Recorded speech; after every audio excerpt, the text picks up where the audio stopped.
Assalamualaikum warahmatullahi wabarakatuh. Alhamdulillah hamdan katsiran thayyiban mubarakan fi kama yuhibbu rabbuna wa yarda, wassalatu wassalamu ala nabiyina Muhammad wa ala alihi wa sahbihi wa man sara ala nahjihi bi ihsanin ila yaumidin wa ba'd. Apa kabar ibu-ibu sekalian? Baik, alhamdulillah. Semoga pada pagi hari ini kita diberikan ilmu yang bermanfaat dan kita berlindung kepada Allah dari ilmu yang tidak bermanfaat. Allahumma inna nas'aluka ilman nafi'a wa na'udzubika min ilmin la yanfa'. Ya Allah, kami meminta kepada Engkau ilmu yang bermanfaat dan kami berlindung kepada Engkau dari ilmu yang tidak bermanfaat. Ibu-ibu yang dirahmati oleh Allah Subhanahu wa taala, pada kesempatan kali ini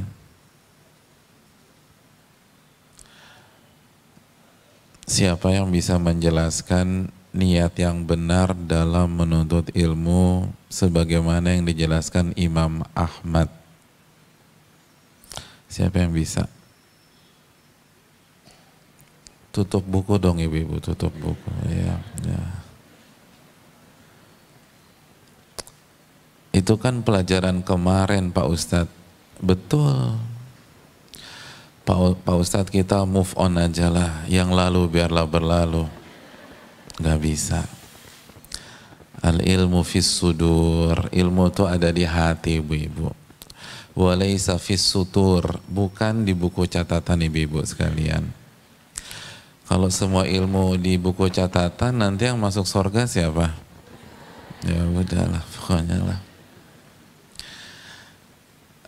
Jadi apa tuh Bu, kata Imam Ahmad? Bu, satu lawan satu. Iya silakan Ibu di sana. Apa Bu?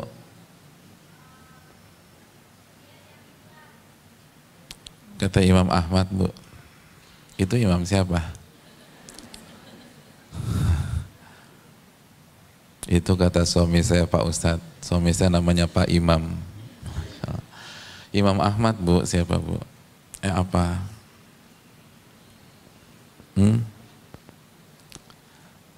Iya, silakan ibu yang ada di tengah-tengah. Apa Bu?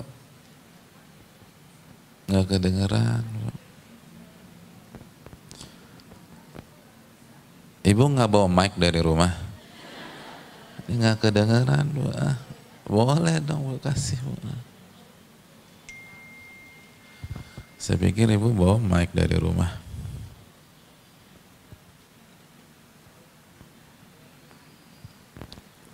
Apa Bu? Ikatlah ilmu dengan tulisan. Ikatlah ilmu dengan tulisan. Masya Allah. Belum tepat Bu, makasih. Niat yang benar, kata Imam Ahmad itu apa? Panitia saya mau nanya, yang hadir hari ini sama dengan yang kemarin apa enggak sih? Oh bukan, ini baru, kloter baru bukan? Kok nggak ada yang tahu ya? Ya silahkanlah. Apa Bu?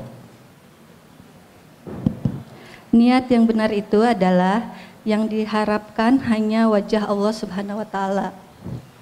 Karena yang paling afdol itu adalah menuntut ilmu agama dengan syarat niatnya benar. Lalu bagaimana niat yang benar itu? Niatkan untuk menjadi orang yang rendah hati dan niatkan untuk menghilangkan kebodohan. Kebodohan siapa Bu? Kebodohan diri sendiri. Iya, terima kasih. Hadiah siap nggak Bapak Panitia? Siap, Masya Allah. Oh udah ada ya. Itu kata Imam Ahmad Bu. Jadi kata Al-Imam Ahmad rahimahullah, niatkan ketika ibu datang ke sini nih, ke Masjid Salman atau ke majelis-majelis yang lain, ibu niatkan saya ini niat menjadi orang yang rendah hati dan menghilangkan kebodohan dari diri saya sendiri. Gitu ibu-ibu sekalian. Di samping yang utama adalah mengharapkan wajah Allah. Itu nggak boleh lupa tuh Bu. Itu kunci sukses ibu. Itu akan beda Bu. Cara masuk ibu ke majelis saja beda. Kalau ibu datang ke kajian agar menjadi rendah dengan ibu datang ke kajian ingin memamerkan sesuatu. Beda tuh Bu. Ibu datang kajian ingin memamerkan tas ibu. Itu kunci yang paling jitu agar seseorang mendapatkan ilmu yang bermanfaat. Yang pertama, memperbaiki niat. Memperbaiki niat. Masya Allah. Diulang lagi sama ulama Bu.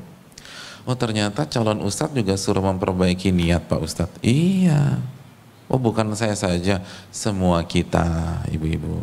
Semua kita harus memperbaiki niat. Dan masalah memperbaiki niat sudah kita bahas pada pertemuan kemarin. Makanya kita lanjutkan.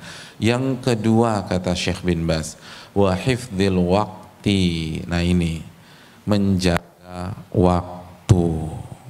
Ibu-ibu, menjaga waktu.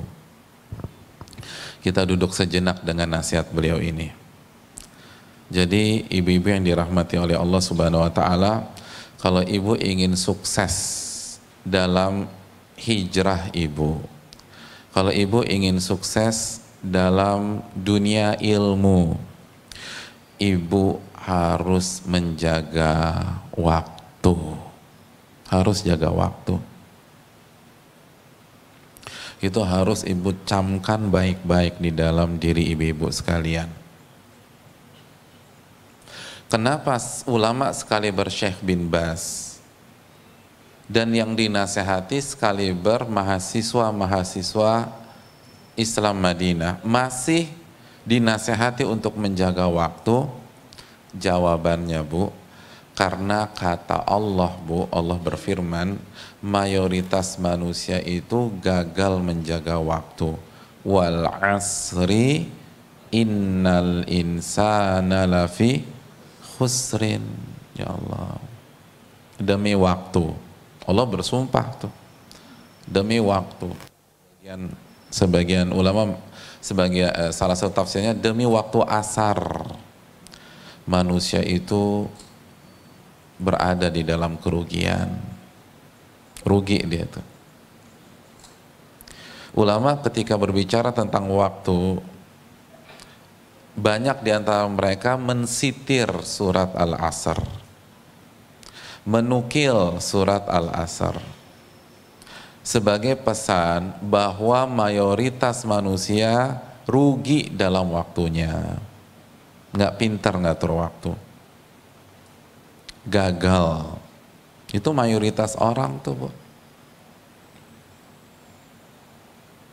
mayoritas orang. Dan Nabi SAW menjelaskan lebih spesifik lagi dalam hadits Bukhari, ni'matan maghmunun fihima katsirun minan nas. Ada dua nikmat yang dilalaikan oleh banyak manusia. Apa aja Bu? As-sihhatu wal faragh. Kondisi sehat dan waktu luang. Waktu lagi Bu, itu dilalaikan oleh mayoritas atau banyak orang.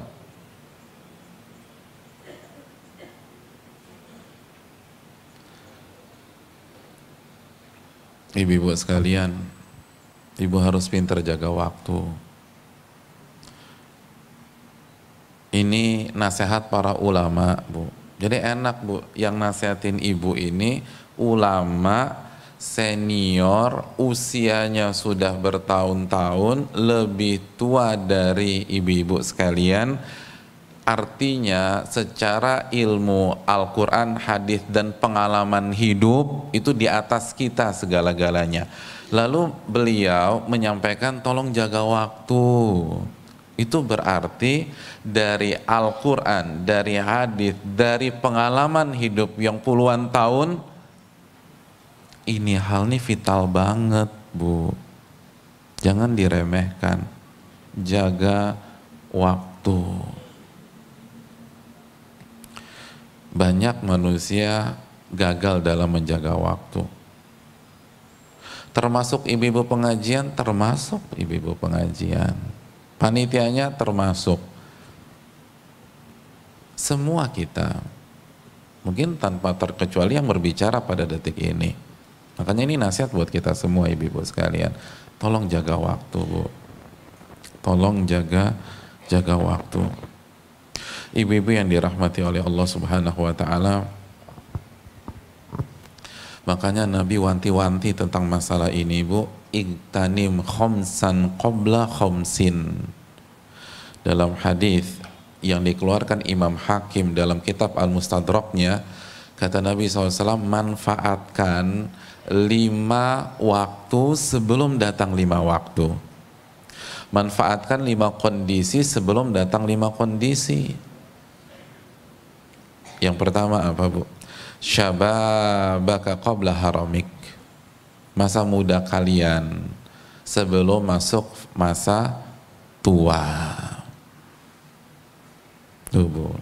Yang pertama apa? Masa muda. Mumpung ibu-ibu masih pada muda-muda nih, Masya Allah. Loh, kok ketawa? Tersinggung saya bilang muda. Baru kali ini ada orang tersinggung dibilang muda. Subhanallah. Jadi masa muda sebelum masa tua. Terus yang kedua apa, Bu? Wasihhataka qabla maradik atau saqamik. Waktu sehatmu sebelum waktu sakitmu. Wa ghinaka qabla faqrik. Lalu manfaatkanlah waktu kamu kaya sebelum kamu jatuh miskin. Wa faraghaka qabla syughlik. Dan waktu luangmu sebelum waktu sibukmu. Wa hayataka qabla mautik. Lalu beliau menutup hadis beliau dengan menyatakan, dan waktu hidupmu sebelum kematianmu.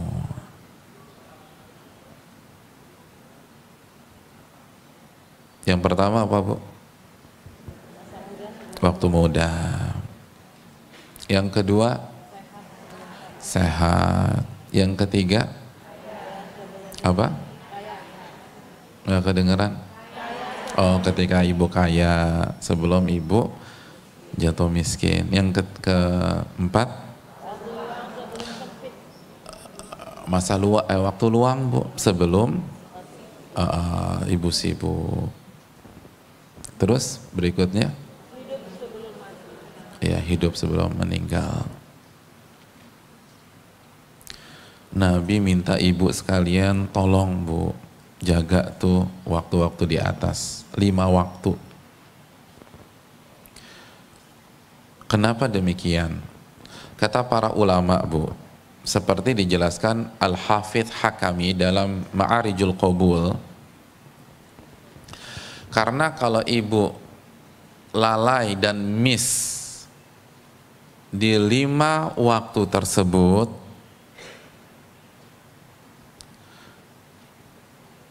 jadi kalau ibu gagal memanfaatkan waktu di 5 waktu tersebut, maka kemungkinan besar ibu juga gagal di 5 waktu berikutnya. Kemungkinan besar gagal, kata para ulama. Kemungkinan besar.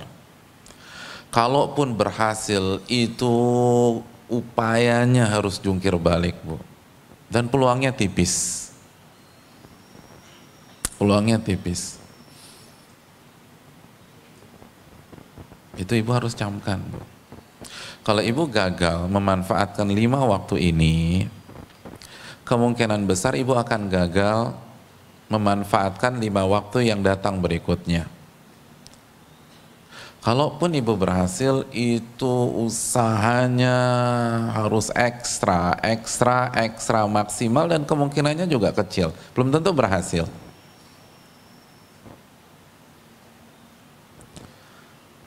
Ya contoh lah ya, waktu muda ibu-ibu sekalian, sebelum waktu tua. Kalau ibu-ibu gagal memanfaatkan usia belasan tahun, 20 tahun, 30 tahun. Ada yang usia 40 nggak di sini? Kayaknya nggak ada ya. Ya maksudnya 50 gitu, jangan kegeeran dulu lah ibu-ibu. 40 tahun lah ya, masih bisa tuh 40 tahun.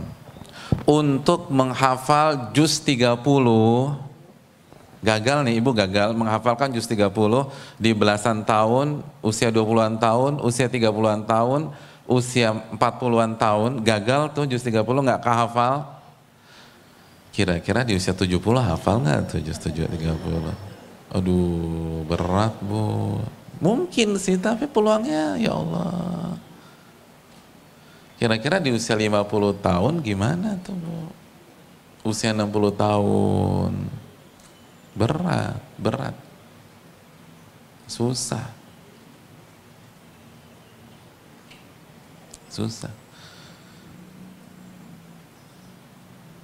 Ada yang berhasil 1-2 paling, mayoritas gagal kata para ulama, mayoritas gagal.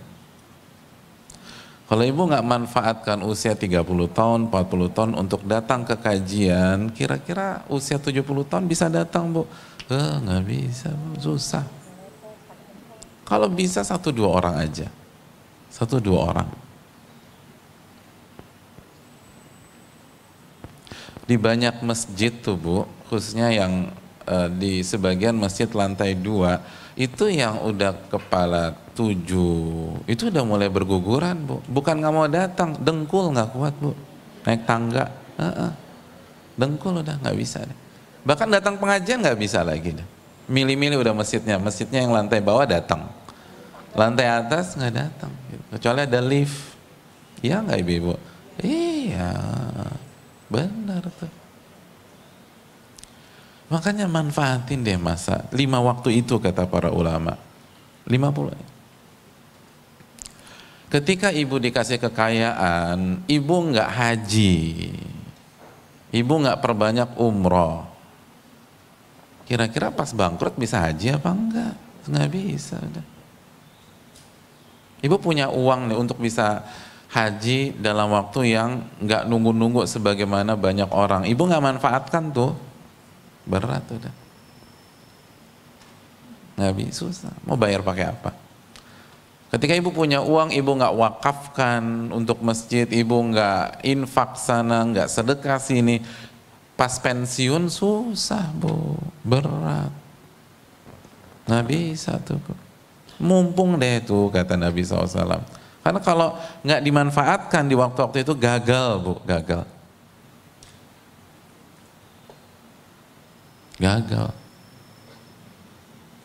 Berat. Anak-anak udah pada nikah, ibu nggak manfaatkan kesempatan ibu, maka nikah mereka pada misalnya pindah ke rumah dan membangun kehidupan baru. Itu ibu nggak manfaatkan waktu kosong itu untuk ngafalin doa pagi di petang misalnya, atau doa-doa keseharian. Pas cucu lahir, kira-kira bisa ngafalin doa zikir petang nggak, Bu? Udah nggak bisa, udah. Cucu udah megang cucu, apalagi anak kerja dititipin, atau memang mau kerja nggak kerja, pokoknya cucu sama saya, nggak bisa, udah ngafalan lagi, udah main aja sama cucu, sibuk. Jadi mumpung masih ada waktu, manfaatin tuh, Bu. Dan semakin lima waktu ini komplit, semakin mudah ibu memanfaatkannya. Jadi kalau semuanya komplit tuh, ya muda, terus apa lagi? Ya sehat, ya kaya, terus waktu luang banyak. Yang penting itu hidup, Bu, mati mah nggak. Semuanya ada, satunya nggak ada yang terakhir. Ya takbir 4 kali, Bu, mau apa lagi? Itu paling enak udah paling enak. Itu kalau ada di antara ibu-ibu dapat 5 hal itu nggak dimanfaatin, tsumma latus'alunna yauma idzin 'anin na'im, habis, Bu, habis di hari kiamat. Sehabis-habisnya.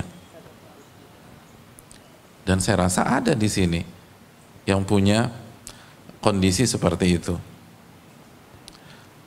Ada. Apa kata Allah dalam surat Maryam ayat 84? Innama na'uddu lahum 'udda.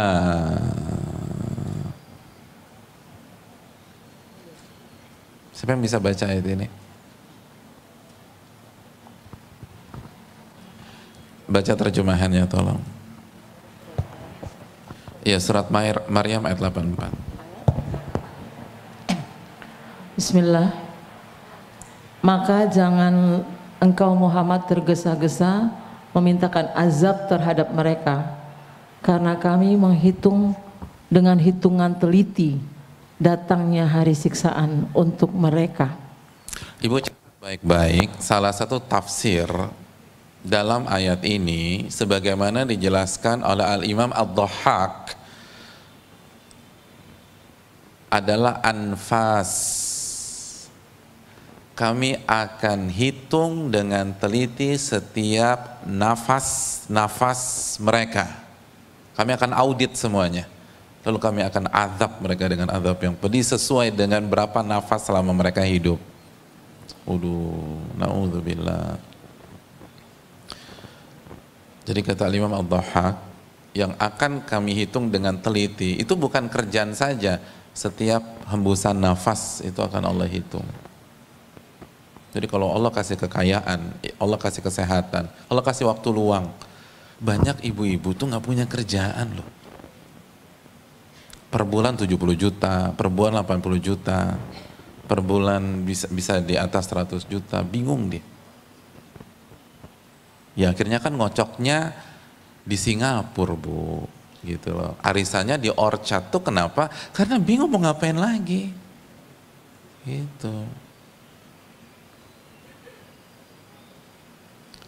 Kan begitu ibu-ibu sekalian.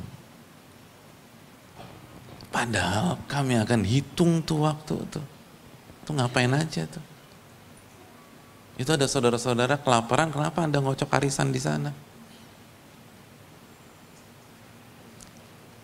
Kan begitu ibu-ibu sekalian.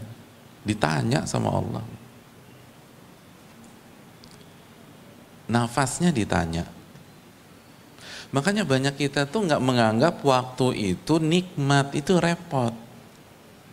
Padahal yang namanya umur, nyawa, semuanya kan waktu ibu-ibu sekalian. Semuanya waktu. Dan itu akan ditanya oleh Allah. Masih ingat hadis riwayat Tirmidzi?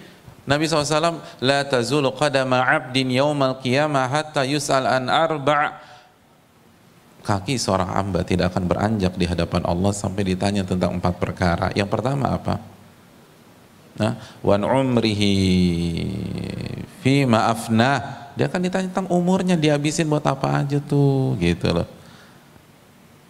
Kira-kira nih kalau jawaban ibu, ya Allah tenang aja, pokoknya seluruh kuliner di Romangun sudah saya sapu bersih. Ibu-ibu bangga nggak ngomong begitu hari kiamat? Kira-kira nih, kalau bangga lanjutkan. Kayaknya kalau jawab gitu bisa masuk surga, lakukan terus, Bu, gitu. Tapi kalau kayaknya malu-maluin aja nih Pak Ustadz, ya evaluasi aktivitas ibu. Kalau pas Allah tanya itu, ibu berani jawab dengan pede, alhamdulillah ya Allah saya habiskan sepekan tuh 4 arisan misalnya. Terus bisa masukkan ke surga, lanjutkan gitu. Pokoknya simpel aja lah Bu, lanjutkan aja. Kalau bisa.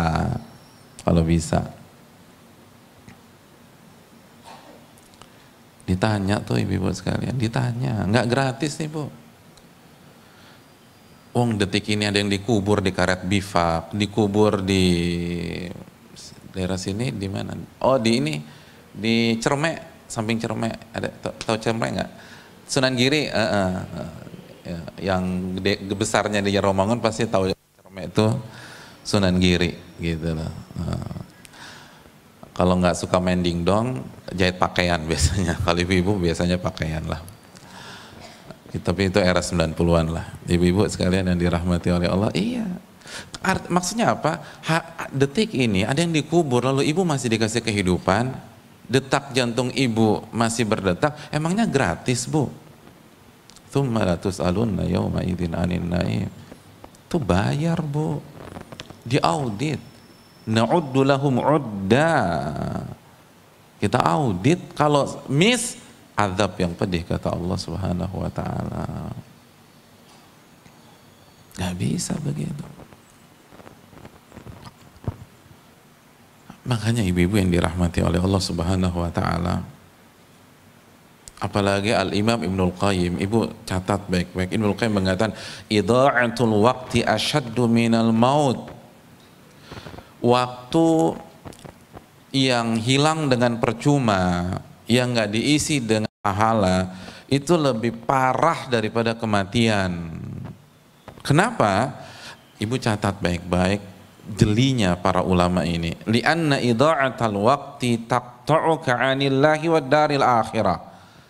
Karena waktu yang terbuang akan memisahkan Anda dengan Allah dan surga.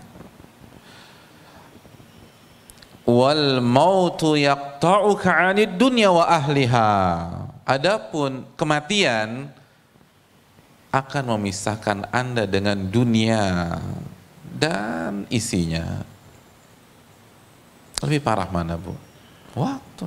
Jadi kalau ibu nggak manfaatkan waktu, bisa jadi ibu nggak ketemu Allah nanti pada saat di hari kiamat. Na'udzubillah. Ibu akan terpisah dengan surga. Tapi kalau kematian itu hanya memisahkan dengan dunia. Banyak orang lupa masalah ini. Banyak orang meremehkan.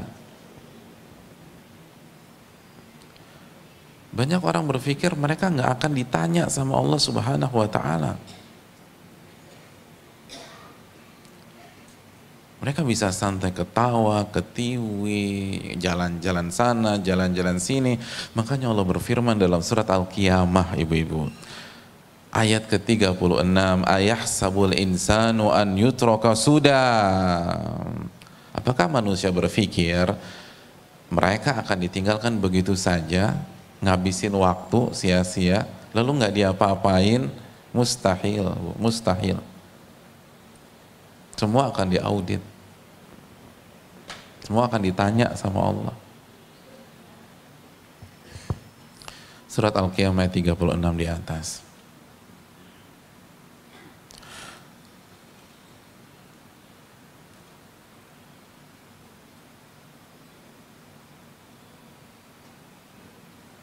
Hadirin yang dirahmati oleh Allah, waktu itu mahalnya minta ampun. Ini yang ibu-ibu nggak boleh lupakan, jaga waktu ibu-ibu sekalian. Makanya salah satu fenomena yang ulama tuh nggak habis pikir, itu sebagaimana yang disebutkan seorang ulama klasik yang bernama Abu Bakar bin Ayyash. Abu Bakar bin Ayyash, beliau mengatakan, ahaduhum law saqata minhu dirhamun la dhalla yaqul inna lillahi dhahaba dirhami. Banyak di antara orang itu kalau kehilangan satu dirham itu kurang lebih 60-70 ribu sekarang. Dan intinya satu dirham dulu tuh ya angka yang nggak tinggi lah, Bu. Sama 60 ribu hari ini dapat apa? Orang kalau kehilangan satu dirham, kata Abu Bakar bin Ayyash, itu dia langsung sedih. Makanya dalam mengekspresikan sedihnya dia mengucapkan innalillah. Kapan ibu-ibu bilang innalillah? Ketika ibu merasa tertimpa musibah. Wa basyiris sabirin alladzina idza asabathum musibatun qalu inna lillahi wa inna ilaihi rajiun. Bergembiralah, berkasih kabar gembira kepada orang-orang yang sabar, yaitu orang yang ketika tertimpa musibah mengucapkan innalillah wa inna ilaihi rajiun. Jadi orang tuh kalau kehilangan duit walaupun sedikit, dia merasa tertimpa musibah dan dia akan mengucapkan innalillahi wa inna ilaihi rajiun. Wa huwa dhahaba yaumu wa la yaqulu dhahaba yaumi ma amiltu fi. Tapi ketika harinya berlalu tanpa ada pahala yang jelas, amalan yang maksimal. Oke, dia sholat 5 waktu. Ibu dikasih 24 jam, Bu. Ibu sholat 5 waktu berapa jam? Sholat zuhur ibu sehari-hari berapa jam coba? 1,5 jam. 2 jam 40 menit. Kan enggak. Mentok-mentok tuh 5 waktu, totalinya itu menghabiskan 1 jam dari sebuah hari. Oke, ibu safety, tapi kan ibu safety cuma 1 jam. 23 jamnya mau jawab apa nanti hari kiamat? 23 jamnya mau jawab apa pada hari kiamat?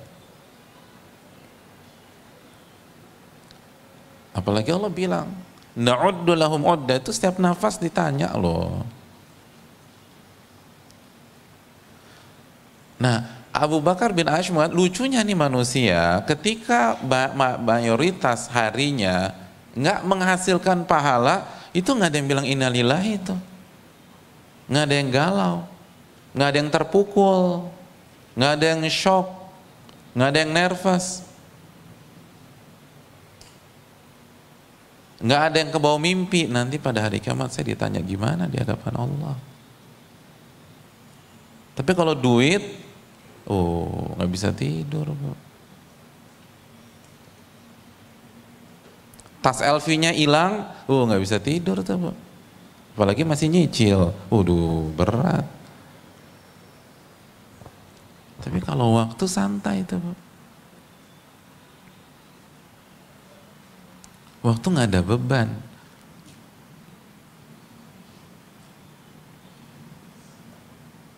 Kongko sambil minum kopi di kopi shop atau sambil brunch 3 jam 4 jam tuh nggak ada beban tuh banyak orang.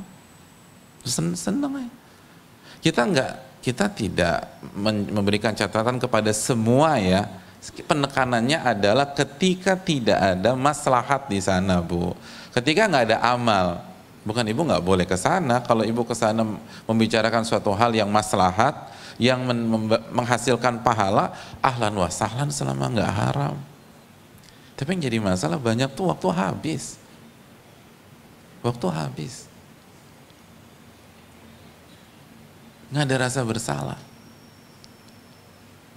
Bayangkan berapa jam habis cuma buat drama Korea. Dan itu nggak ada beban. Ditanya sama Allah, ditanya. Na'uddu lahum udda. Ditanya sama Allah. Makanya Abu Bakar Bas tuh bingung. Kalau duit aja innalillahi wa inna ilaihi raji'un, panik, bingung. Tapi waktu habis kok nggak ada yang panik ya?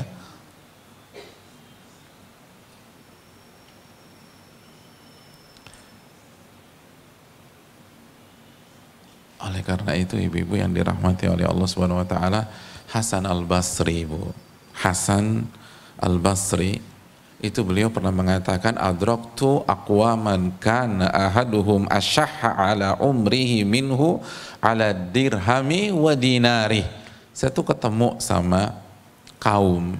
Kalau Hasan Al-Basri bilang ketemu sama kaum, itu berarti kalau nggak sahabat, tabi'in. Jadi saya ketemu dengan beberapa sahabat, ketemu dengan tabi'in, mereka lebih pelit dengan waktu mereka dibanding sama duit mereka. Pelitnya minta ampun sama waktu. Pelit. Makanya sebagian para ulama salaf dulu ketika lagi jalan dicegat orang, diajak ngumpul, diajak nongkrong, diajak kongko, diajak ngobrol, diajak curhat, kata dia apa? Amsiki syamsa. Saya mau duduk sama Anda tapi saya punya request ya. Apa requestnya? Bisa nggak berhentikan matahari? Artinya bisa nggak berhentikan waktu? Kalau waktu berhenti saya mau ngobrol sama Anda, mau santai-santai sama Anda. Kalau nggak bisa, nggak bisa. Karena akan ditanya di hari kiamat nanti. Itu tuh Bu. Ini masalah berat. Nabi yang bersabda, banyak manusia ini lupa masalah ini. Lupa. Nabi nggak mengatakan 1-2 manusia, banyak manusia lupa. Makanya ulama sekali bersyabir bas wanti-wanti, jaga waktu, jaga waktu, jaga waktu. Jaga waktu. Sebagian para ulama dulu Bu, ketika datang ke kajian, bolpen habis Bu, terus di bawah ada warung, apa kata dia? Dia langsung memberikan pengumuman kecil, siapa yang punya bolpen 2, saya akan beli 1 dinar.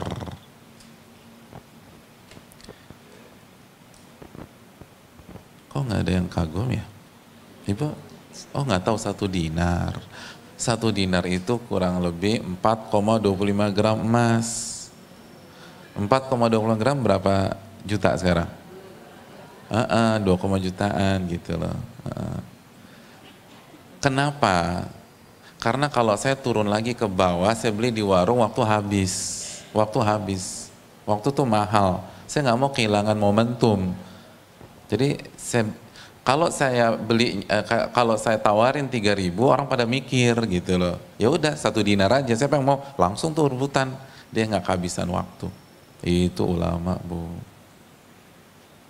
Ulama tuh waktu tuh mahal, lebih mahal daripada harta, lebih mahal daripada duit, lebih mahal daripada aksesoris. Dan para ulama berani mengorbankan banyak hal untuk mendapatkan waktu. Jamaluddin Al-Qasimi, salah satu ulama Syam, itu ketika melihat orang-orang, mungkin bapak-bapak, ibu-ibu lagi ngobrol, ketawa-ketawa, ngakak-ngakak, beliau berandai-andai. Andai waktu itu bisa dijual belikan, saya mau beli waktu dari mereka. Kayaknya stoknya banyak tuh mereka, bisa ketawa-ketawa begitu. Saya mau beli dari mereka. Tapi waktu nggak bisa diperjual belikan. Itu ulama.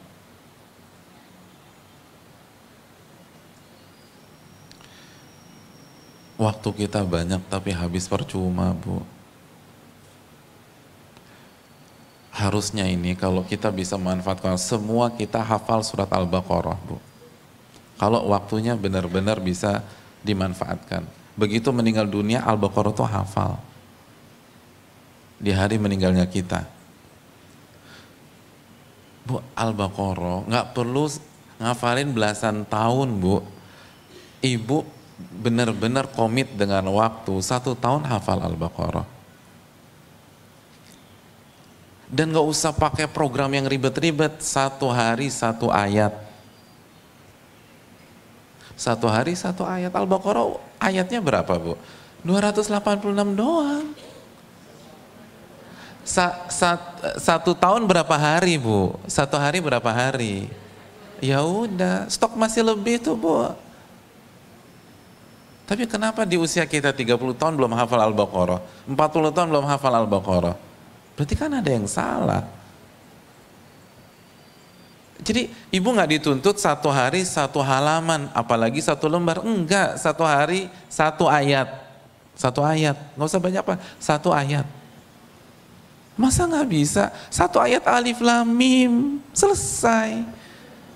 Ya Alif Lam Mim, temen-temennya itu Pak Ustadz yang susah. Alif Lam Mim mah baik, udah CS-an dari dulu. Temen-temennya itu. Ya Allah, apalagi ayat Dain Pak Ustadz, ya Allah taubat Pak Ustadz gitu. Panjang banget. Loh, kan ibu nggak akan sampai ayat hutang yang panjangnya 1 halaman, kecuali otak ibu sudah terasah dulu dengan ratusan ayat. Kan ayat hutang kan 200-an. Udah mantep, udah siap mental tuh. Kecuali kalau ayat pertama ayat hutang, nah boleh tuh mikir-mikir. Coba deh ibu pikirkan. Kita tuh nggak butuh tekanan atau pressure yang keras untuk ngafalin Quran. Kita butuh maksimalkan waktu yang ada, istiqomah deh. Jadi itu Bu, jadi. Ibu harus punya target sebelum saya menghembuskan nafas juz 30 selesai. Bisa, juz 30. Juz 30. Dan mulai nggak usah satu hari satu ayat atau 2 ayat karena pendek-pendek banget kan. Masa nggak selesai? Gimana pertanggungjawaban kita pada hari kiamat nanti?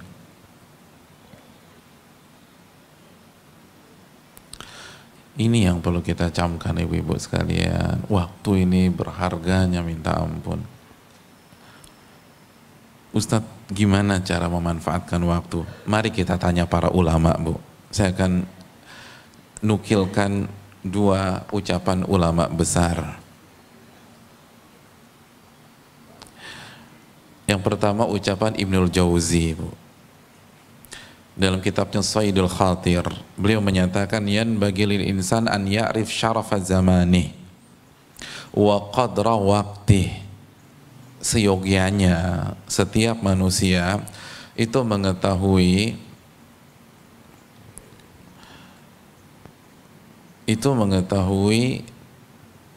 kedudukan dan kemuliaan waktu yang dia miliki. Jadi hendaknya setiap kita sadar nih waktu mahal, waktu itu penting, waktu itu berharga, waktu itu akan ditanya sama Allah. Itu setiap kita harus tahu, harus benar-benar ditancapkan. Dan kita nggak punya waktu lagi, Bu. Mau leha-leha gimana? Apalagi bagi kita yang misalnya dapat hidayahnya di usia 30 tahun, di usia 40 tahun, di usia 50 tahun. Berarti kan udah ketinggalan start. Nah kalau merasa ketinggalan, masih santai-santai juga, ya mau jadi apa ibu-ibu sekalian? Nggak, intinya ibu bisa selamat dari surat Maryam itu aja deh, Bu. Kita nggak usah jadi kita nggak usah jadikan teman kita sebagai kompetitor kita. Ibu bisa selamat nggak ketika Allah menghisap setiap nafas ibu-ibu sekalian? Dari waktu SMP, waktu SMA, waktu kuliah dulu. Itu pertanyaan besarnya. Jadi kita harus yakin semua bahwa ini tuh nggak gratis. Allah ngasih kita usia 63 tahun, 65 tahun, atau Allah masih kasih kita nyawa sampai di usia 37 tahun, 45 tahun. Bu, nggak ada makan siang gratis, Bu. Semua bayar, apalagi waktu, semua akan dituntut. Maka Ibnul Jauzi melanjutkan fala yudai' minhu lahzatan fi ghairi qurbah. Nah ini, maka jangan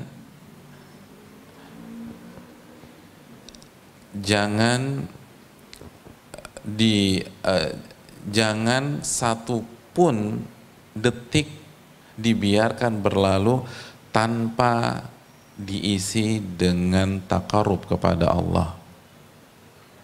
Jadi jangan sampai satu saat atau satu detik pun berlalu tanpa ada unsur kurbah, takarrub. Kurbah itu takarrub. Jadi ibu harus pastikan setiap hembusan nafas ibu itu takarrub, takarrub, takarrub, takarrub, takarrub, takarrub, takarrub. Takarrub itu mendekat kepada Allah, mendekat kepada Allah, mendekat kepada Allah, mendekat kepada Allah. Jadi setiap detik adalah sebuah perjuangan untuk mendekat kepada Allah Subhanahu wa ta'ala. Itu mental ibu tuh harus begitu.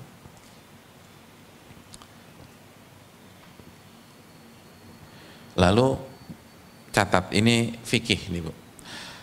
Fikihnya ulama, wa yuqaddimul afdal fal afdal minal qawli wal amal. Lalu kedepankan yang paling afdal, lalu berikutnya dari setiap ucapan dan amalan. Jadi kedepankan yang paling afdal, lalu yang afdal, lalu yang berikutnya dari ucapan dan amalan.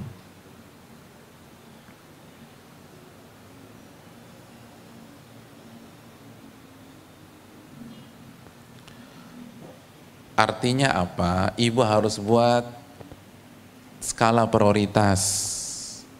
Ibu harus mengerti fikih prioritas. Fikhul aulawiyat, fikih prioritas. Jadi bukan berarti ibu juga pulang dari kajian masuk pondok untuk ngafalin juz 30, bukan juga begitu. Ibu harus tahu apa skala prioritas saya sebagai seorang istri, sebagai seorang ibu, sebagai seorang anak, kalau orang tua ibu masih ada. Lalu ibu buat tabel deh Bu, mana yang paling fardu ain, mana yang ini, mana yang ini, mana yang ini, mana yang ini, mana yang ini, gitu tuh Bu. Karena amal soleh banyak, ibu harus bisa menentukan. Kajian banyak Bu, kajian tuh banyaknya minta ampun sekarang. Ibu bebas milih yang mana.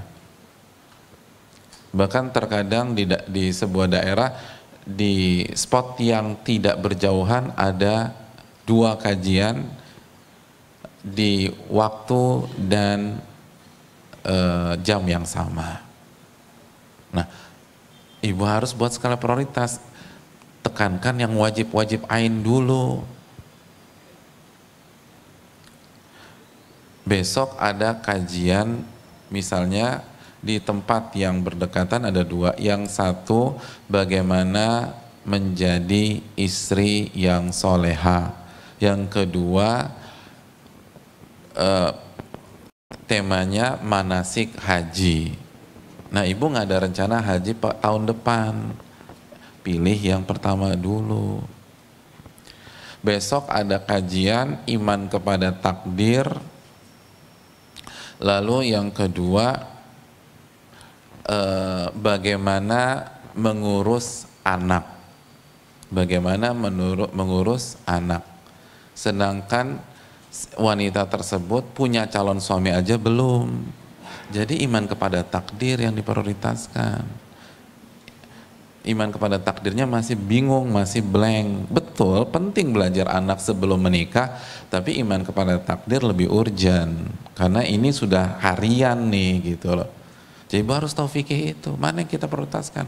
Karena banyak orang yang belajar itu nggak ngerti ilmu yang harus dia prioritaskan. Jadi ini step yang lebih tinggi lagi Bu, dari hanya sekedar datang ke kajian. Datang kajian bagus, penting. Tapi begitu kita sudah punya semangat untuk datang kajian, pertanyaan berikutnya, kajian mana yang kita pilih? Kajian banyak sekarang. Nah, di antara pertimbangan, di antara kaidah, di antara fikih memilih kajian, itu memilih materi. Materi apa yang harus saya prioritaskan nih? Karena banyak orang sibuk dengan hal yang bagus tapi belum dia terapkan, belum ada rencana diamalkan atau belum waktunya, tapi lupa tentang ilmu yang berkaitan dengan hari-hari dia pada saat itu. Akhirnya waktu terbuang. Ini salah satu konsep manajemen waktu Bu. Waktu kita nggak banyak, maka buat skala prioritas. Buat skala prioritas. Harus begitu Bu. Kalau nggak akan berhasil. Nah, buat skala prioritas setiap orang tuh beda, tergantung masing-masing. Misalnya yang sudah khatam, misalnya ilmu tentang iman dan udah ngerti banget, dia bisa berlanjut ke ilmu yang lain gitu loh. Kalau yang fardu-fardu ainnya sudah khatam, lalu dia melanjutkan ke ilmu fardu kifayah. Jangan fardu kifayahnya jago, tapi ilmu tentang fardu ainnya blank.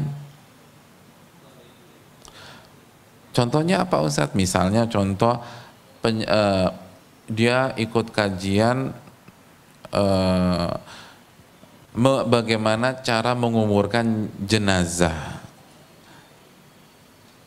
tapi iman kepada malaikat nggak ngerti apa-apa. Bu, ilmu tentang iman kepada malaikat hukumnya apa? Wajib, ain, itu mempertaruhkan iman masa depan ibu di akhirat. tata cara sesuai dengan sunnah dalam menguburkan jenazah hukumnya apa? Fardu kifayah, itu pun buat laki-laki. Nggak Pak Ustadz, saya harus turun ke dalam lubang. Jangan, ibu-ibu mah jangan turun. Wong datangnya aja ke kuburan khilaf para ulama, apalagi turun langsung. Datangnya aja nih di hari H diperselisihkan para ulama. Ada yang membolehkan, ada yang enggak. Jadi ibu harus ngerti fikih itu. Jangan main asal, yang penting pengajian Pak Ustadz. Ini kata para ulama, al-afdol fal-afdol. Kalau enggak waktu habis. Begitu waktu hidup habis, ternyata banyak ilmu-ilmu yang fardu ain belum ibu pelajari. Gimana menjawab pertanyaan Allah Subhanahu wa taala? Repot, habis kita. Terakhir kita sebutkan penjelasan dari Al-Imam Al-Mawardi dalam kitabnya Adabud Dunya Waddin. Al-Imam Mawardi ini salah satu ulama madzhab Syafi'i, ibu-ibu. Beliau menjelaskan man amdo yauman min umrihi fi ghairi haqqin qadah. Barang siapa yang menghabiskan sebuah hari, jadi barang siapa yang menghabiskan sebuah hari min ghairi haqqin qada, namun di hari tersebut tidak ada satupun hak yang dia tunaikan.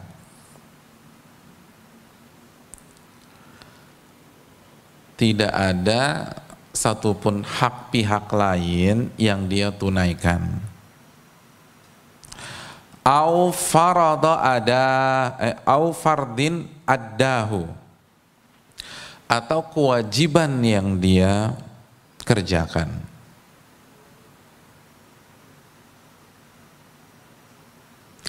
Au majdin warrathah,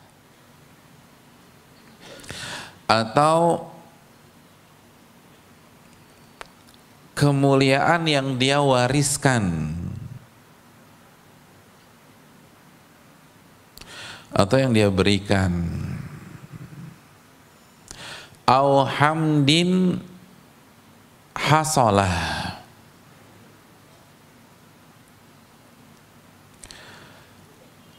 atau kebaikan yang dia dapatkan.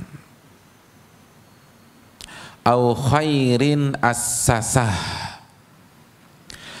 atau kebaikan yang dia bangun atau yang dia tanam.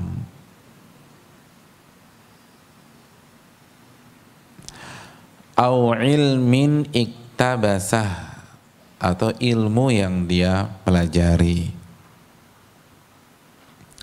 Faqad aqqa yaumahu wa zalama nafsah, maka dia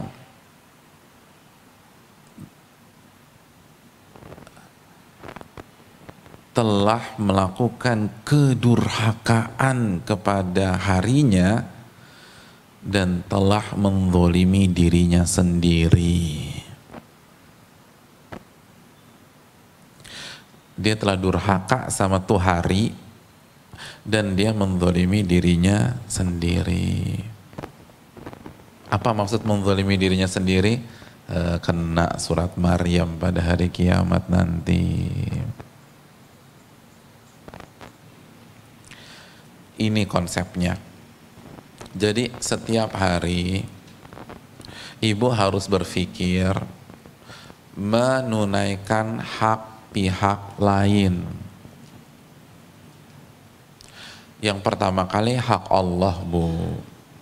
Itu tadi hak Allah, mentauhidkan Allah, beriman kepada Allah. Kalau Allah punya hak pada hari itu, ibu tunaikan. Ibu baca firman-firman Allah, baca Quran, itu hak Allah. Ibu aja suka sebel kalau WA-nya nggak dibaca, kan sebel tuh. Ustadz, saya WA Ustadz nggak dibaca-baca. Itu WA nggak dibaca, sebel. Ini firman Robnya nggak dibaca-baca, tenang-tenang aja dia. Masya Allah.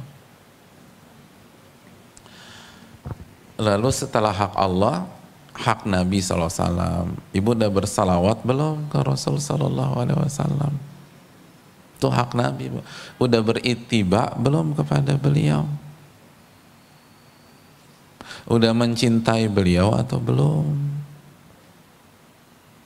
Lalu setelah hak Nabi, hak suami, kalau ibu punya suami, tunaikan tuh di hari itu harus tunaikan hak suami. Apa hak suami saya? Tadi buatin sarapan nggak ke suami? Gitu. Kalau karena misalnya daurah harus cepat, akhirnya nggak buat sarapan, akhirnya udah minta maaf belum? Udah minta uzur atau belum? Atau langsung main ngilang aja? Suami keluar dari kamar mandi, nyari nggak ketemu, yang nggak ada, udah hilang, udah istri tercintanya udah hilang. Nanti kalau ditegur ngotot, kan aku mau daurah, mau masuk sorga. Ya nih ibu kadang-kadang suka susah. Ini hak suami bu, terus hak anak, ibu udah didik belum anak ibu, gitu. Ini hari udah ditunaikan belum hak anak? Apa salah satu hak anak dididik? Itu ijma para ulama. Saya nggak tahu ada khilaf. Bukan sebatas di sekolah ini ya, dididik. Udah dididik belum? Apa cuma dikasih uang saku, kasih debit card, atau dikasih sopir biar dia bisa nyaman duduk manis? Dididik bu.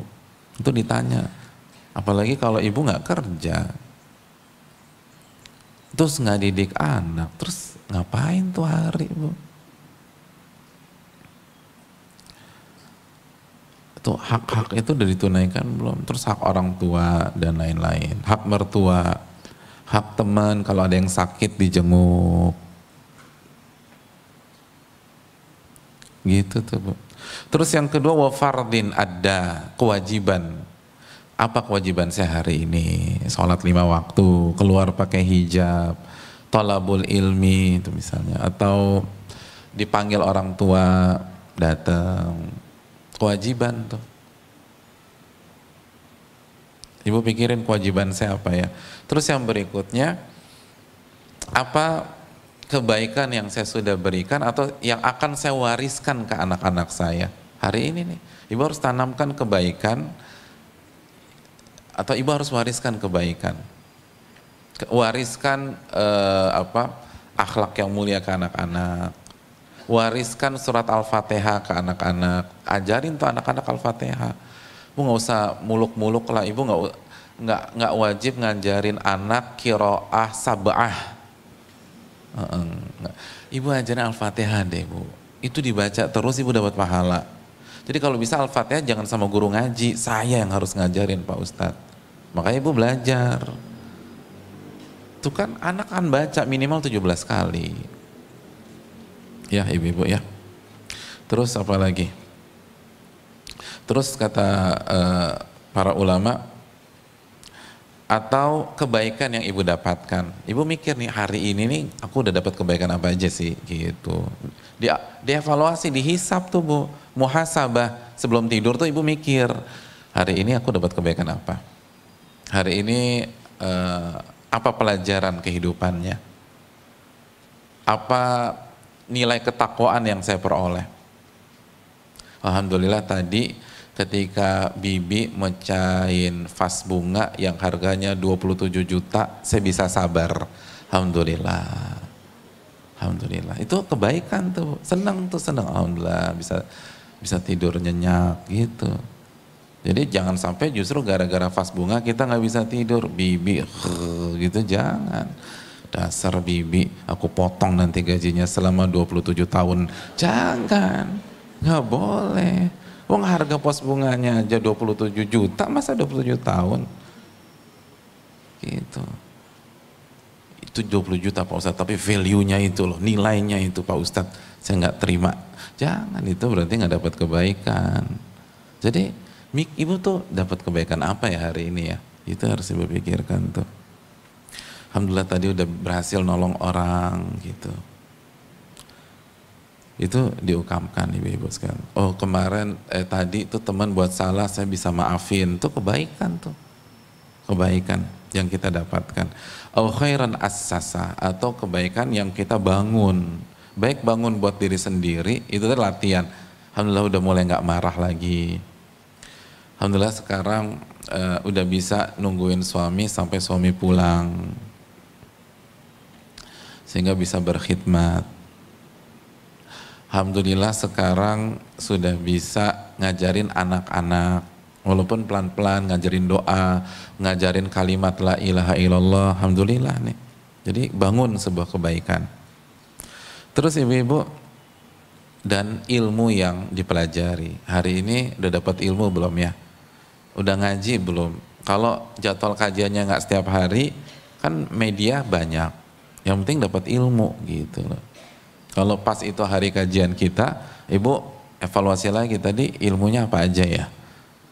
Itu tuh Bu. Itu luar biasa.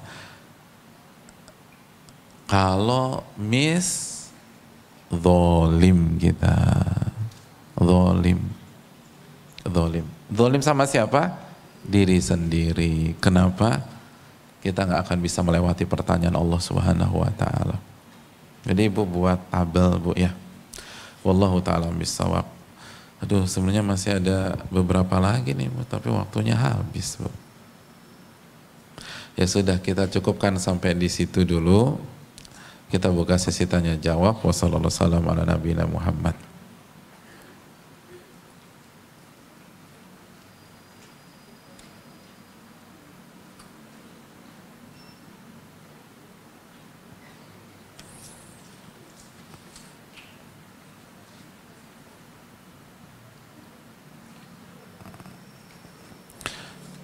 Iya, terima kasih. Assalamualaikum Ustadz. Waalaikumsalam. Ada anggapan ambil ilmu yang baik dan ditinggalkan yang tidak baik. Bagaimana pendapat seperti itu di saat banyak ustadz-ustadz yang memberi kajian yang bertujuan baik dan menyebut dalil dan sunnah? Ya, ada beberapa pertanyaan yang semakna dengan itu, kita jawab satu saja untuk semuanya. Ibu-ibu yang dirahmati oleh Allah, mengambil ilmu yang baik dan yang ditinggalkan tidak baik itu bagus, dengan syarat ibu sudah punya perangkat untuk mensensor gitu. Kalau ibu sudah punya perangkat untuk mensensor, ibu sudah ngerti ilmu usul fikih, ilmu hadis, ilmu tafsir, sehingga kalau ada orang ngomong tentang hukum, ibu ngerti ini pendalilannya nggak tepat. Kenapa? Karena Raudatun Nadhir sudah tamat gitu. Ibu udah tamat belum Raudatun Nadhir ngomong-ngomong? Itu buku killer di Fakultas Syariah. Dalam sebuah angkatan di semester 8 yang failed 50% buku itu. Di sini udah tamat. Insya Allah. Gitu. Itu buku usul fikih yang menegangkan kata sebagian teman-teman. Ibu sudah belajar itu buku-buku tentang hadis, buku tentang tafsir, sehingga ketika ada seorang ustadz mengkaji sebuah ayat, ibu tahu ini secara ilmu tafsir kurang tepat nih. Nah, silakan pilih-pilih, yang baiknya diambil, yang tidak baiknya ditinggalkan. Tapi kalau ibu nggak ngerti apa-apa, gimana ibu pilih-pilih? Kan gitu. Gimana ibu pilih-pilih? Yang ngerti masakan itu enak dan nggak enak kan chef Bu, atau ibu-ibu yang pakar kuliner dan hobi masak. Kalau kayak saya yang pengalamannya di pesantren lumayan, saya nggak ngerti makanan enak sama nggak enak, karena menurut teori dunia pesantren makan itu cuma dua, enak sama enak banget, atau bingit kalau pakai aksen ibu-ibu sekalian. Nggak tahu kita makan nggak enak, oh ini enak, ini enak juga, ini enak, karena kita nggak pernah belajar masak, nggak tahu bumbu, bahkan nggak punya bumbu, nggak punya bahannya gimana Bu dulu ya. Jadi udah enak-enak semua lah. Gitu Bu, ya ibu-ibu sekalian. Yang tahu lukisan itu harganya 700 juta, harganya 20 juta, harganya 20.000, itu siapa Bu? Kalau bagi saya sih semuanya tuh 20.000, orang nggak jelas, ini apa sih tulis lukisan abstrak gitu kan. 21.000 saya nggak mau keluar duit. Mentok-mentok 20.000 lumayan buat ruang tamu. Ternyata harganya 900 juta Bu, ya Allah. Dan saya akan diketawain, Pak Ustadz nggak bisa nilai karena Pak Ustadz nggak ngerti ilmunya, nggak punya perangkatnya. Betul nggak Ibu? Nah gitu. Nah sekarang tinggal kita lihat, saya ini tipikal yang mana nih? Udah punya perangkat untuk menilai atau belum mengerti? Gitu loh. Orang yang nggak ngerti tajwid lalu jadi makmum ke seorang imam yang suaranya merdu, gayanya kayak Syekh Sudes, udah benar semua aja tuh Bu. Udah Sudes nih. Padahal miripnya sama Sudes cuman ragamnya doang. Tajwidnya berantakan. Siapa yang tahu tajwid berantakan nggak berantakan? Yang udah belajar tajwid gitu ibu-ibu. Gitu aja lah. Ya.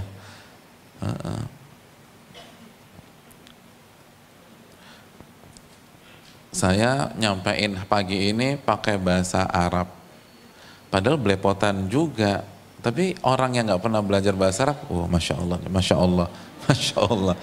Padahal juga fiil failnya salah, harokat saya juga salah. Kok masya Allah karena nggak pernah belajar nahu sorof. Kayaknya masya Allah aja, gitu Bu ya.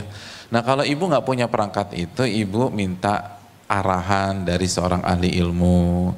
Minta bimbingan, kira-kira siapa nih saya mau belajar fikih, ke mana, ke majelis siapa nih saya mau belajar fikih, saya mau belajar akidah, ini ke siapa saya belajar akidah, gitu Bu ya ibu-ibu. Dan ingat nasihat dari Ustadz kita, Ustadz Abu Izzi Hafidhullah kemarin, kalau bisa berguru benar-benar, itu tuh makom yang tinggi banget lah, kalau ibu bisa sampai makom gitu, itu luar biasa. Nanti tanya lagi sama beliau.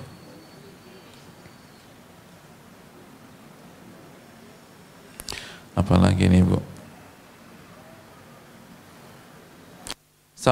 Assalamualaikum warahmatullahi wabarakatuh. Waalaikumsalam warahmatullahi wabarakatuh. Pak Ustadz, bagaimana cara mengingatkan teman yang keimanannya sedang turun? Ibu-ibu yang dirahmati oleh Allah, semua kita mengalami hal tersebut pastinya. Karena kata Nabi di sela-sela masa semangat ada fatrah, kata Nabi SAW. Ada masa futur, ada masa down. Nah gimana cara kita memotivasi? Yang pertama, ajak kawal dia duduk di kajian. Karena untuk mengangkat iman, resepnya surat Al-Anfal ayat 2. Innamal mu'minuna alladzina idza dzukirallah wajilat qulubuhum wa idza tuliyat alaihim ayatuhu zadathum imana. Orang-orang beriman itu ketika disebutkan nama-nama Allah, hatinya bergetar. Dan kalau dibacakan ayat-ayat Allah, zadathum imana, imannya bertambah. Jadi bacakan ayat Allah. Jadi saya rukyah Pak Ustadz, boleh kalau ibu mau rukyah, tapi dia tersinggung nggak tuh? Ajak ke kajian, temenin gue ke sini dong, gue temenin tapi lo temenin gue dulu ke kajian ya. Aduh boring gue, nggak temenin aja, udah ajak aja dulu, yang penting duduk. Insya Allah banyak perubahan gitu loh Bu. Dan kalau dia belum bisa ke kajian, ibu yang sampaikan tuh ayat gitu loh. Tadi aku share penjelasan Ustadz tentang ayat ini gini gitu Bu ya.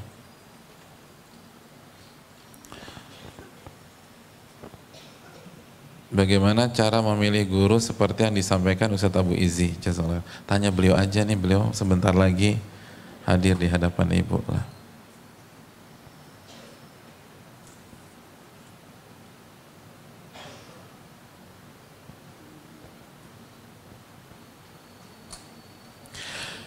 Ustadz, ana seorang akhwat yang tidak bisa baca Al-Quran. Alhamdulillah sekarang sedang belajar baca Al-Quran. Alhamdulillah, senang nih kita dengarnya. Ustadz, bolehkah anak yang fakir ilmu menginginkan laki-laki soleh untuk menjadi imam suami agar bisa membimbing anak? Bukan boleh, wajib bu. Wanita yang nggak boleh gitu loh. Kan selama ibu menginginkan laki-laki, bagus. Iya. Saya agak deg-degan menginginkan wanita. Nah ini yang bahaya. Kalau selama menginginkan laki-laki soleh ya bagus itu bu. Karena terkadang anak merasa tidak pantas dan ini membuat anak takut ta'aruf karena malu dengan kefakiran ilmu anak. Oh gitu. Nggak ada solusi. Jadi ibu nggak punya opsi lain. Atau ibu atau mbak yang bertanya seperti ini, itu nggak punya opsi lain kecuali cari suami atau imam yang soleh. Ingat, cari imam yang soleh, bukan yang solehah. Itu yang pertama. Yang kedua, tapi laki-laki yang soleh mau nggak ya sama saya? Kan gitu ya pertanyaannya kayaknya ya. Aku kan nggak bisa apa-apa. Bu, semua yang bernilai tinggi itu mahal. Semua yang bernilai tinggi itu nggak murahan. Dunia ibu-ibu aja ketika belanja punya kaedah, ada harga, ada barang bu. Terus sebagian ibu-ibu mengatakan, Ustadz harga tuh nggak nipu deh gitu. Nah apalagi pasangan yang soleh, suami yang soleh itu nentuin banget bu, sangat menentukan. Wanita itu punya DNA dibimbing, diarahkan. Makanya banyak para sahabiat yang menjanda karena suami-suaminya meninggal dunia, baik yang karena peperangan atau karena faktor lain, mereka menikah kembali. Kenapa mereka menikah kembali? Sebagian ulama mengatakan karena mereka takut tidak istiqomah dengan kesendirian mereka. Karena berat, godaan tuh banyak banget. Karena wanita lagi-lagi punya DNA dipimpin. Ar-rijalu qawwamuna 'alan nisa. Nah, Allah berfirman dalam surat An-Nisa. Masya Allah. Beliau belum datang. Oke. Beliau belum datang. Saya bilang apa tadi? Oh ya, Allah berfirman dalam surat An-Nisa 34, laki-laki itu pemimpin bagi wanita, kan gitu ya. Suami pemimpin bagi istri. Dalam ilmu usul fikih dikenal dengan istilah dalilul khitab, mafhum mukhalafah. Pemahaman terbalik, istri itu DNA-nya dibimbing. Kalau tidak ada yang bimbing, tidak ada yang mimpin, itu agak berat. Bukan akan gagal ya, tapi berat dia untuk istiqomah. Makanya banyak yang menikah, paling nggak menikah istri-istri Nabi SAW, karena imannya Masya Allah dan dikawal oleh seluruh para sahabat. Jadi jangan sampai karena kita merasa ilmu kita cetek atau kita nggak bisa apa-apa, akhirnya tidak ada rotan, akar pun jadi. Jangan. Saya katakan tidak ada opsi lain kecuali suami yang soleh harga mati. Tapi ingat bu, suami yang soleh itu pasti punya standar yang tidak rendah. Kalau standarnya rendah, jelas dia kurang soleh tuh bu. Gitu loh. Sebagaimana sebagian ibu-ibu itu yang merasa, sekali lagi merasa tinggi, itu nggak mau pakai barang murahan, nggak mau pakai KW. Sebagaimana orang yang punya kecerdasan tinggi nggak mau kuliah di universitas yang kurang jelas. Anda mau kemana? Saya incar ITB. Anda mau kemana? Saya Harvard University.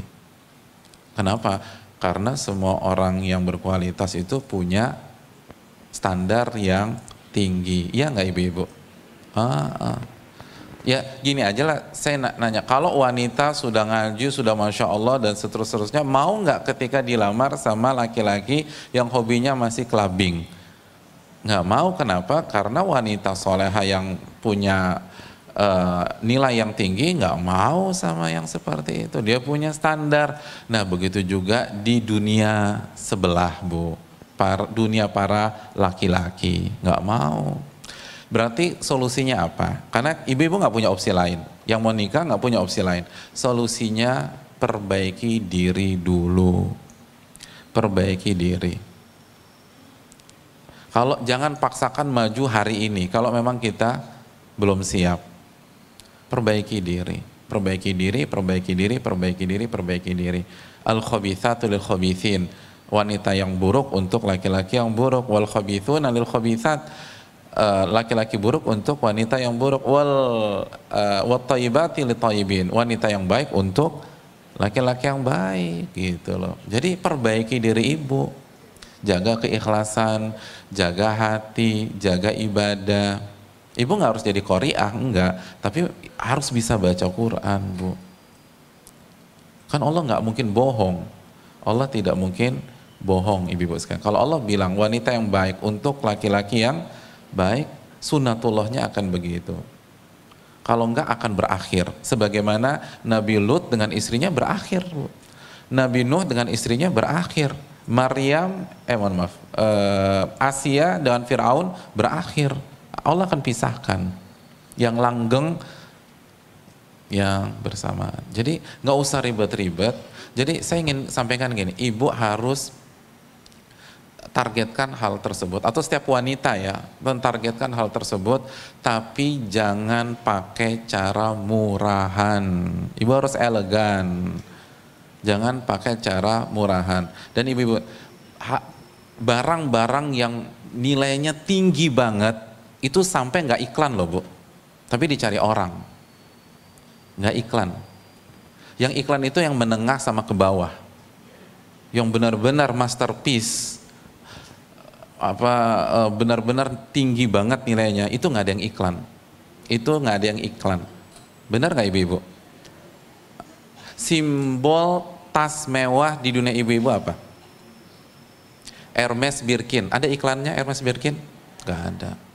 Bahkan kalau saya kasih istri saya 1,8 M suruh ke Hermes, lo mau beli Birkin, itu nggak akan dijual tuh Bu. Dilihat dulu Imas Maisarah, ada koleksi berapa Hermes? Nggak ada, kita nggak mau jual sama Anda. Nolak tuh Bu, nolak, nggak mau jual. Kita kasih uang cash tuh nggak mau. Alasannya waiting list lah, segala macam.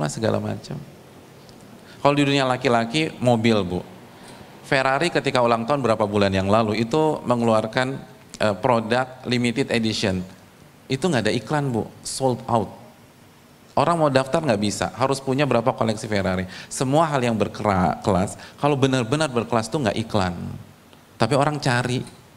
Bu, saya ingin tanya, itu emas di Irian iklannya gimana Bu? Nggak ada kan, tiba-tiba Freeport ada di sana aja, kan gitu. Jadi jangankan di Jakarta, kalau ibu levelnya emas, ibu tinggal di Irian dicari tuh Bu, dicari. Jadi jangan berpikir, jangan ngobral diri, jangan wanita yang terhormat jangan ngobral, tapi perbaiki diri, perbaiki diri. Kenapa ribuan fresh graduated ketika melamar ditolak, lalu ada 1-2 orang lulusan itu nggak ngelamar, diminta sama perusahaan-perusahaan internasional, alasannya apa Bu? Kualitas, intinya kualitas. Kalau ibu punya kualitas, itu laki-laki soalnya tuh ngantri gitu. Tapi kalau ibu nggak punya kualitas, ibu buat 10 proposal juga susah. Salahnya diwawancara, gitu loh. Intinya begitu. Jelas ya ibu? Ini udah pada nikah kan Bu? Sudah perbaiki. Dan yang sudah pada nikah perbaiki diri juga. Insya Allah suami kita akan terangkat. Bisa jadi Allah kasih taufik buat suami kita karena kualitas kita. Itu yang perlu kita camkan. Jangan ngeluh, aduh dengar penjelasan Ustadz gue jadi nyesel nikah sama dia. Nggak bisa diandalin Pak Ustadz. aduh nggak bisa diandalin, nggak mau dia nemenin ikut kajian segala macam. Loh jangan ngeluh, itu kan juga pilihan ibu gitu loh. Ibu kan bukan Siti Nurbaya yang nikahnya dipaksa. Jadi perbaiki diri, insya Allah Allah akan perbaiki suami kita. Ini yang bisa disampaikan. Terima kasih banyak. Al Ustadz Al Fadil sudah hadir. Subhanakallahumma wa bihamdika asyhadu an la ilaha illa anta astaghfiruka wa atubu ilaik. Assalamualaikum warahmatullahi wabarakatuh.